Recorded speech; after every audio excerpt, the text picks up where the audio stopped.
امریکی شہری نے انسانوں کو سانپ کے زہر سے بچانے کے لیے اپنی جان داؤ پر لگا کر تریاق کے حصول کی نئی راہیں کھول دی ہیں۔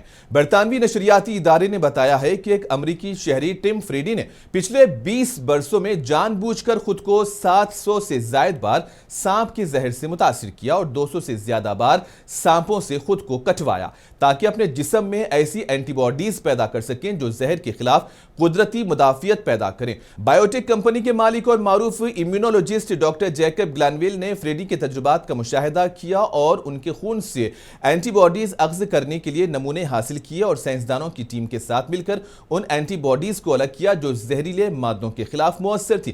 تحقیق میں شامل ٹیم نے دنیا کے 19 سب سے خطرناک سانپوں کے زہر کو چوہوں پر آزمایا۔ حیرت انگیز طور پر اینٹی باڈی مکسچر 13 اقسام کے زہروں کے خلاف مکمل طور پر مؤثر ثابت ہوا جبکہ باقی 6 اقسام کے خلاف جزوی مؤثریت دیکھی گئی ہے۔ یہ تحقیق انتہائی امید افزا ہے اور ممکن ہے کہ اگلے 10 سے 15 سالوں میں ہم ایک مکمل یونیورسل اینٹی وینم تیار کرنے میں کامیاب ہو جائیں گے، تاہم بڑے پیمانے پر انسانی آزمائشیں اور مزید تحقیق ابھی ضروری ہے۔